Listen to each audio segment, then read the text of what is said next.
Since we are in 2023, I think it's time for us to do microhealing. I truly believe in major steps when it comes to your mental health. You really should do therapy for at least a couple of months. I did it for 2 years. And after that particularly major healing, I think it's time for you to do small steps, micro steps when it comes to healing your inner child. Hello and welcome back. My name is Valentina. Please do subscribe and hit that like button. Apparently it helps the YouTube algorithm. If you're new here, on this channel we talk about motherhood, productivity, self-improvement, mental health, entrepreneurship, and this video I'm going to be talking about microhealing and the 10 steps I intend to take this year in order to improve myself mentally and physically, for that matter. I really believe that you should never stop improving your mental health. That's why I really do believe that you should journal whatever triggers you. I started doing that just a couple of months ago. My therapist recommended it. She told me just the way you are learning about the partner, about children, about people you are living with,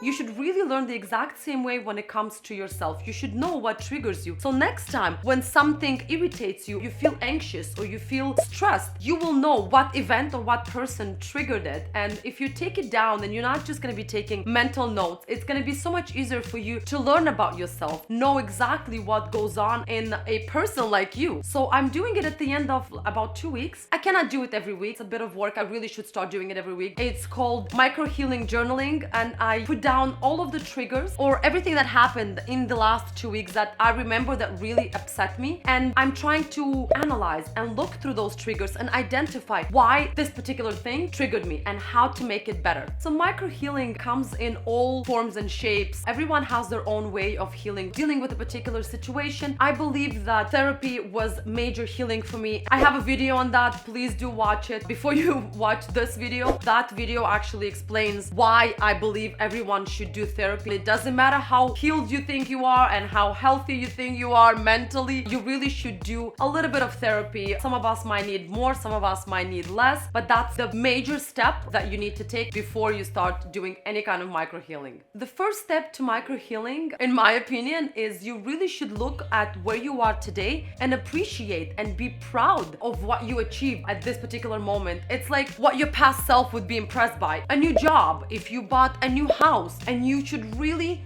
think, oh my God, 2 years ago, I wouldn't have dreamed of having that. And look at me, look at where I am now. We really should learn to acknowledge our own achievement, not just look at everyone else and where everyone else is and, oh, that person is doing more or that person achieved more. Look at yourself first of all and be proud of yourself. Pump yourself up and think, oh my God, I didn't even think I'm gonna be where I am today 2 years ago. Never give up on yourself. The second step for microhealing is allow for one day just to feel what you want to feel. If you can do it, that would be really helpful. Don't try to adjust to a certain environment, to a certain person, to a certain task you need to be doing. Maybe you need to be cheerful, maybe you need to be more calm, maybe you don't need to be pitchy and sound with like very high voice. So for one day, if you can do that to yourself, if you have someone who can take the kid off of your hands or help you with picking someone up and dropping someone off, and you just take that day to yourself, it's gonna do such a reset for you. The way I see it and the way I look at it is, for that day, you don't have to be cheerful, you don't have to be sad,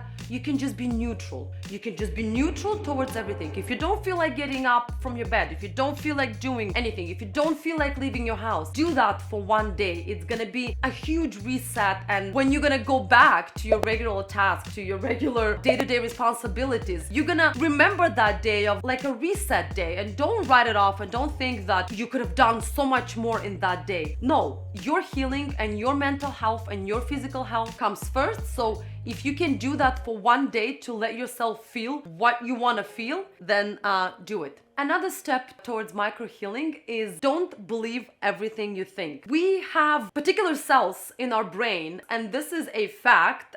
This was scientifically proven that the brain cells are in our gut. So our gut is our second brain. That's why I'm saying don't always believe what you think. That little voice in the back of your mind, that little chattery voice that is maybe judgmental, maybe negative, it's really not your true personality. It's not your true self. Your whole self yourself is not just your head, it's not just your brain. So when you are doing something, when you're in a particular situation, when you're interacting with a certain person, you really shouldn't just be listening to that chatter. You really should see how your whole body feels towards that person. You should trust your gut more. You should trust your feelings more than your head. I'm following this really cool YouTuber, Elizabeth Phillips. I'm gonna link her channel down below. And she always talks in her videos how you should not really just trust your brain. You should trust your whole body, the way your whole body reacts. So don't always believe what you think.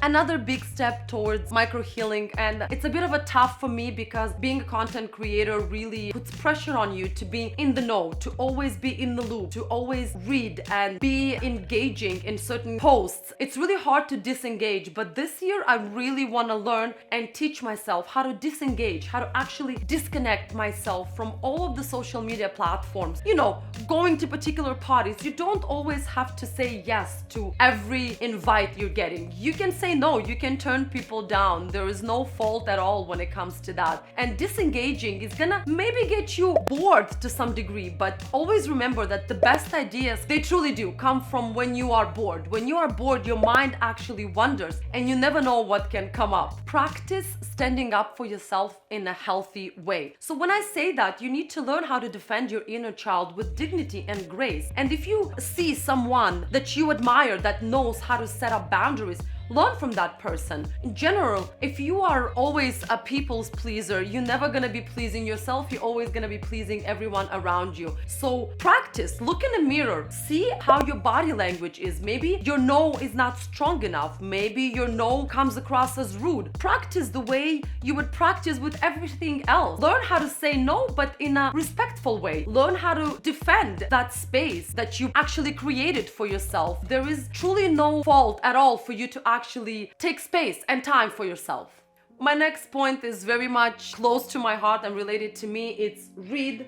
Please do read. Read anything and everything. If you're gonna be reading a novel, it's gonna open the doors and show you maybe how love relationships should unfold. If you're reading something from the science fiction, it's gonna open up so many doors and draw a totally non-existent world for you. And it's gonna distract you from day-to-day problems. It's such a fantastic way of actually disconnecting. If you are into healing and self-development, read. First of all, never mind that it's gonna improve your vocabulary and you're gonna become so much more smarter. It's a really good way of healing. A good example, if you have children, if you wanna impress them with how they should actually be spending their time, read. It's gonna heal you, I promise. Always question the answer. Don't just rely on one answer. If you were sick and you went to a doctor's office and they said, oh, there's nothing we can do to help you, you wouldn't settle for that. You would question it. You would go to the second, third, and fourth specialist just to make sure to get to the bottom of it. So do the exact same thing when it comes to yourself. Question the answer.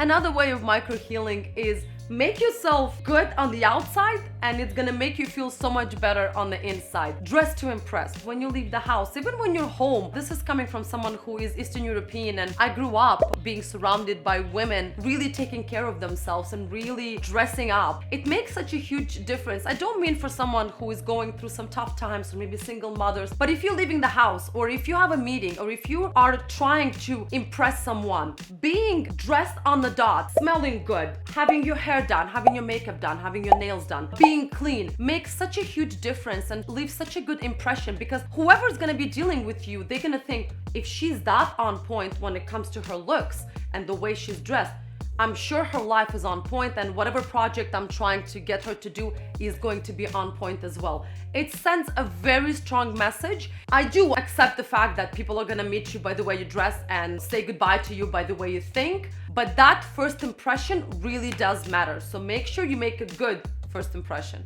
That's gonna be your way of microhealing, you know, because when you look pretty, you kind of start feeling better on the inside. And I find that when I don't feel the best in the morning and I know that I have a busy day and I need to do things and I don't feel it, I do my makeup, I do my hair, I pick a nice outfit, and it makes me feel better. It's kind of turning the wheels around. Make myself feel better on the outside so then I can feel better on the inside, not the other way around. Another way of microhealing is answering whoever has any questions about your life with "I am in a place of transition." And I just learned that recently, to be honest, that you don't have to necessarily come up with the precise answer. If you are being questioned where you are in your love life, where you are in the business, where you are with whatever projects you have going on, you can always answer, "I'm in a place of transition." And that's a good answer, because not everyone needs to know where you're going. And maybe you are in a place of transition. Maybe you are overthinking, or maybe you are underthinking, or maybe you are trying to get out of a certain situation, of a certain project. And you don't need to explain yourself and always give a reason to people. Saying "I'm in a place of transition" sends certain boundaries, sends a very strong message. You should really use it. I'm using it for sure. Okay, this is the last point. Thinking is difficult. That's why most people judge. Stop. Seriously, stop. It has really zero benefits and it's such a waste of time. Remember, if you always judge a person, it sets a precedent for you to always think that everyone judges you. Because if you are a judgmental person, you automatically think, "Oh my God, if this is what I think, most likely this is what other people think about myself." And this is not a healthy way of leading your life. This is not a healthy way of interacting with people. I truly believe that everyone deserves the benefit of the doubt. You don't know who went through what. So being judgmental, unless there's a very good reason for you to be judgmental, just don't do it. Don't do it. You're so much better than that. You are so much more of a healed person for you to actually be judgmental of others. Microhealing involves physical health as well, even if it's little steps. Little steps are gonna make such a huge difference. You don't need to necessarily go and run a couple of miles a day. You can start little. Everything needs a beginning. So if you take that one extra step, if you drink that one extra glass of water, if you take those vitamins, if you actually take care of your physical body, it's gonna make you feel that much better overall. Your mental health, your spiritual health. I think everything relates to being physically healthy, because if you are physically healthy, everything else can be fixed. Everything else comes secondary, your health comes first. So one way, another way, and last way of microhealing is physical health. Okay, so this is it. This is the way I'm gonna be microhealing in this year. I'm gonna report back at the end of 2023. But generally, don't always trust what you feel. Always give yourself a benefit of the doubt. Maybe you're tired, maybe you're cranky, maybe you're mad, maybe you're sad. That's why I'm gonna go back to that trigger journaling that you should be doing when it comes to yourself. You're gonna learn so much more about yourself. But nevertheless, stay healthy, stay happy, and I'll see you in my next video.